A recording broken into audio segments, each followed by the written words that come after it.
Salut l'équipe, bienvenue dans cette nouvelle vidéo destinée aux investissements dans les cartes Yu-Gi-Oh! On va continuer la série sur la gestion des finances personnelles. On va parler un petit peu plus des cartes Yu-Gi-Oh! Cette fois-ci. Si vous n'avez pas vu la première vidéo sur comment gérer vos finances personnelles et comment suivre votre valeur nette, je vous encourage vraiment à la regarder. Elle sera dans la description de cette vidéo. Aujourd'hui, on va voir comment investir intelligemment dans les cartes Yu-Gi-Oh! Et surtout gérer le capital que vous êtes prêt à allouer dans les cartes Yu-Gi-Oh! Évidemment, ce que je vous montre là, ça vaut pour n'importe quel investissement, un minimum spéculatif. Donc si vous êtes aussi investi dans les cryptos ou en bourse ou autre, ça va vous aider, je pense, à avoir une meilleure gestion et une meilleure connaissance de la gestion de votre capital sur des placements ultra risqués tels que les cartes Yu-Gi-Oh! Avant d'attaquer le dur de la vidéo, comme toujours, n'oubliez pas de vous abonner à la chaîne de Yu-Gi-Oh! Vintage, ça participe à son bon développement et je vous en remercie. Également, n'hésitez pas à rejoindre le Discord de Yu-Gi-Oh! Vintage si vous souhaitez discuter investissement dans les cartes Yu-Gi-Oh! Mais pas que, c'est gratuit et ça vous permettra de partager un peu vos connaissances sur le sujet et surtout de poser toutes vos questions. On se fera un plaisir d'y répondre et en plus on est un peu nombreux maintenant, donc ça vaut le coup. On passe sur mon écran et puis c'est parti, je vais vous montrer un petit peu comment gérer votre capital sur des investissements spéculatifs. Let's go. Ok, alors souvenez-vous, pour ceux qui ont vu la première vidéo, donc ça c'était le premier tableau pour gérer et en tout cas suivre votre valeur nette. On s'était fait une petite allocation, donc pour ceux qui n'ont pas vu la vidéo, encore une fois je vous encourage à regarder. Et là on va se mettre dans le cas où on est un profil entre guillemets de gros porc, on est en mode YOLO, on va investir 25% de notre valeur nette dans les investissements ultra risqués et on va tout mettre sur Yu-Gi-Oh! Parce que Yu-Gi-Oh! C'est la vie. Je raconte que des conneries. Non, tout ça pour vous dire que ça permet surtout de faire ça nous permet de faire un bon exemple. Je vous déconseille de mettre 25% de votre valeur nette dans les cartes Yu-Gi-Oh! Clairement. Surtout en plus si vous avez une valeur nette qui est à 5 ou 6 chiffres, ça peut être quand même une catastrophe. On va dans le deuxième onglet du coup du fichier que je vous ai pondu et on va retrouver du coup un petit fichier qui va nous aider à investir intelligemment nos sous. Alors ça reprend le capital disponible qu'on est prêt à allouer en fonction de notre valeur nette. Donc là quand on fait les fous, on voit qu'on doit allouer jusqu'à 22 000 € sur les cartes Yu-Gi-Oh! Donc on va voir comment est-ce qu'on va investir ces 22 000 € intelligemment dans les cartes Yu-Gi-Oh! En tout cas je vais vous montrer comment utiliser ce fichier pour investir intelligemment. Donc on a 22 000 € à distribuer sur les cartes Yu-Gi-Oh! Donc, de manière générale, il faut comprendre que quand vous investissez sur des actifs, que ce soit en bourse, que ce soit dans les cartes Yu-Gi-Oh!, que ce soit dans les cryptos, dans les NFT, ou je ne sais quoi, il faut que vous ayez plusieurs stratégies. En tout cas, vous ayez au moins une stratégie. Une stratégie, c'est quoi? Une définition un peu claire, c'est avoir un plan qui nous permet de ne pas faire jouer ou entrer nos émotions dans la prise de décision. Pourquoi c'est super important d'avoir une stratégie? Parce que ça va vous permettre de toujours avoir du recul lorsque c'est le bordel sur le marché. Typiquement, quand un marché s'effondre ou quand c'est un bull run monumental, ça nous permet de rester droit par rapport à notre stratégie de départ et de ne pas agir sur un coup de tête qui, le plus souvent, va nous coûter une fortune. C'est quoi? Ça veut dire juste vendre dans la panique ou acheter parce que tout le monde achète et du coup acheter au point haut et le lendemain se retrouver avec moins 20%. Bref. Les types de stratégies sont assez simples, hein. C'est une stratégie court terme et une stratégie long terme. Une stratégie court terme, c'est quoi? C'est de se dire, ok, je vais placer mon argent sur un actif dans une optique de court terme ou de revente assez rapide.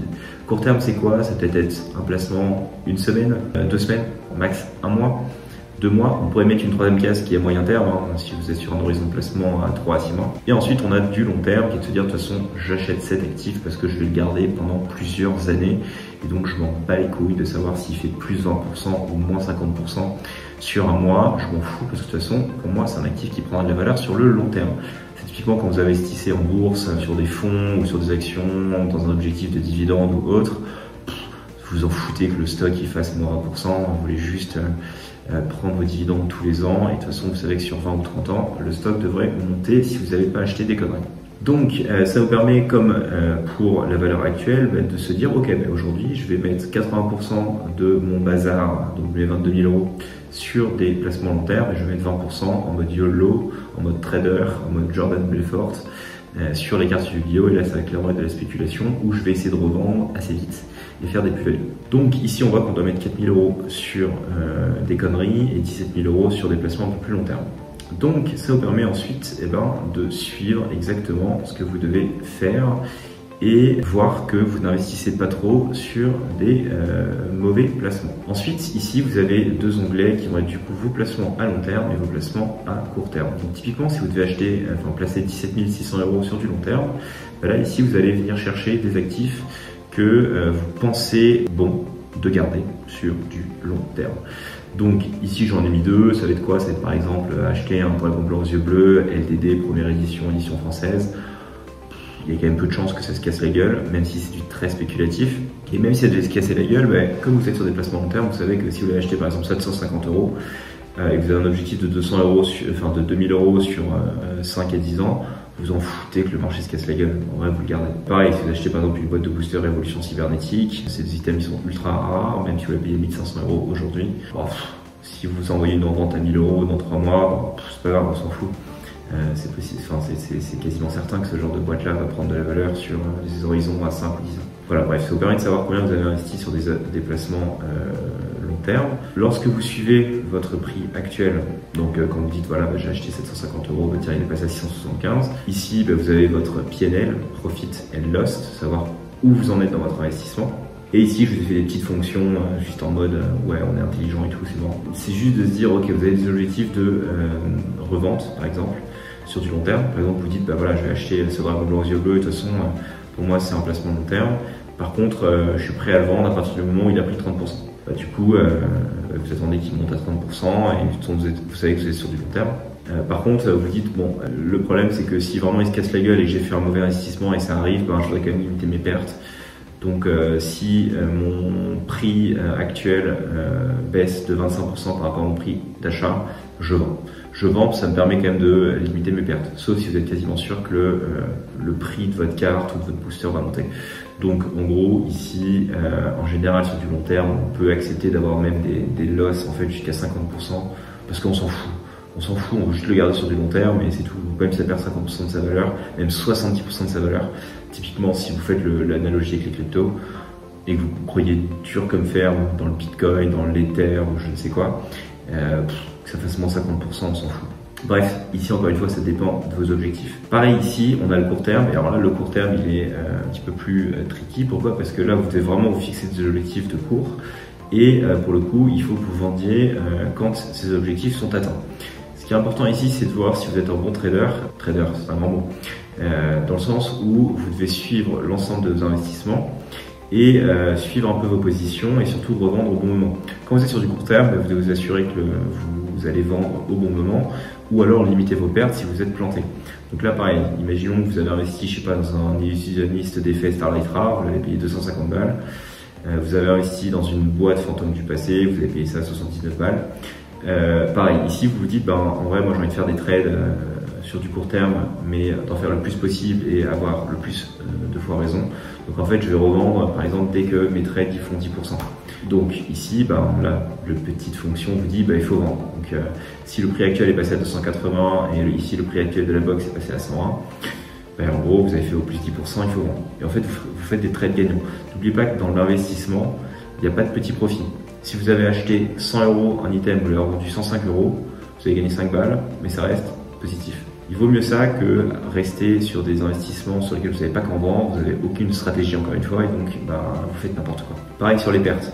Ici, ça vous permet de limiter vos pertes. Ça ne sert à rien d'aller garder des items qui sont sur des investissements surtout court terme et sur lesquels vous êtes planté. Si vous mettez un petit peu à acheter des boîtes, des boîtes de booster ou des cartes à court terme qui sont assez spéculatives, ça sert à rien de les garder pendant 3 ans les mecs.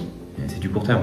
Donc ça sert à rien si jamais vous êtes planté de le garder en espérant que ça remonte. Ça c'est une des grosses erreurs en fait de l'investisseur débutant et surtout qui fait du court terme, c'est de ne pas oser s'avouer lui-même qu'il s'est planté. Putain, c'est normal de se planter. Je veux dire, tout le monde se plante, même les meilleurs comme Warren Buffett ou autres, ils ont déjà acheté des stocks où ils sont plantés. Par contre, ce qui est important, c'est juste de limiter vos pertes. Donc quand vous voyez que vous êtes planté sur un achat à court terme et que vous êtes prêt à accepter une perte de 25%, si votre boîte fantôme du passé s'est cassée la gueule et qu'elle a perdu plus de 25% de sa valeur, vendez les mecs. Il faut vendre, ça sert à rien. Vous voulez quoi? Vous voulez attendre quoi? Qu'elle remonte sous 10 ans? Du coup, c'est plus c'est plus du tout un placement court terme, ça sert à rien. Autant revendre et vous passez à la suite et vous essayez la prochaine fois de faire mieux. Vous comprenez pourquoi vous êtes planté et puis sur le capital qui vous reste, vous rachetez un autre item. Après, ça dépend de votre stratégie, ça dépend de vos connaissances du marché, etc. Mais surtout, ça vous permet d'avoir une vraie stratégie sur la manière dont vous achetez vos items sur le marché des cartes Yu-Gi-Oh! Et ça vous évite de faire absolument n'importe quoi. Ou surtout, en fait, de réagir sur le coup de l'émotion. Se dire, waouh, putain, là, je peux acheter 500 balles mon Dark Magician Ghost ou 500 balles, je ne sais quoi, allez, j'achète. Ben non, est-ce que vous pouvez vous le permettre? Est-ce que vous n'êtes pas déjà trop investi sur du court terme? Est-ce que vous avez au contraire plus intérêt à opter sur des actifs de long terme?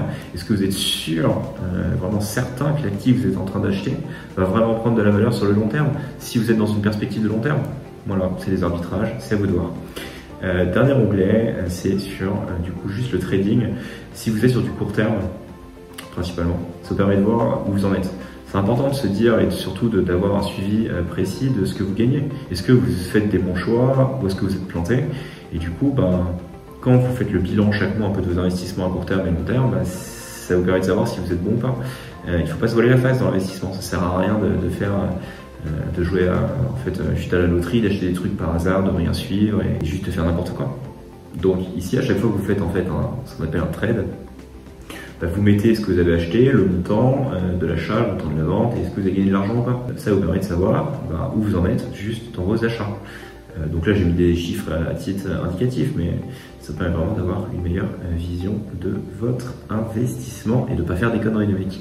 Et surtout pas péter un câble en achetant 500 balles un NFT Yu-Gi-Oh! Ou 1000 balles une connerie, un 10,000 Dragon, sans vraiment savoir si vous pouvez vous le permettre ou pas. Tout en sachant que du coup le capital que vous avez ici, ça dépend après de votre valeur nette et du montant que vous êtes prêt à investir sur des actifs ultra spéculatifs. Donc tout est lié. Voilà pour cette vidéo sur la gestion de vos investissements sur les cartes Yu-Gi-Oh! J'espère qu'elle vous a plu. Comme toujours, n'hésitez pas à partager, commenter, liker cette dernière si c'est le cas. Dites-moi aussi en commentaire si ce type de format vous plaît, j'essaierai d'en faire plus, puisque je vois qu'il y a quand même des gros déficits sur la gestion des finances personnelles en France de manière générale, donc si ça vous intéresse, j'en ferai plus. Et juste pour que je vois si ça vous a intéressé, pour ceux qui me suivent encore dans cette vidéo, si vous pouvez me placer subtilement en commentaire fantôme du passé, ça me permettrait de savoir que vous avez suivi la vidéo jusqu'au bout. Placez ça subtilement comme d'hab et ça permet encore une fois de savoir si les vidéos que je fais vous plaisent et surtout que vous les regardez jusqu'au bout. Parce qu'en vrai ça me demande du temps tout ça et c'est toujours bien d'avoir des feedbacks. Et puis si vous ne les regardez pas jusqu'au bout, ça me prouve que ce que je fais c'est pas si bien que ça, c'est de la merde peut-être et donc il faut que je change pour plus vous plaire. Voilà, bref, c'est tout pour cette vidéo. Je pense que je vous ai tout dit et puis je n'ai plus qu'à vous souhaiter une bonne fin de journée et à vous dire à très vite pour une nouvelle vidéo. Ciao.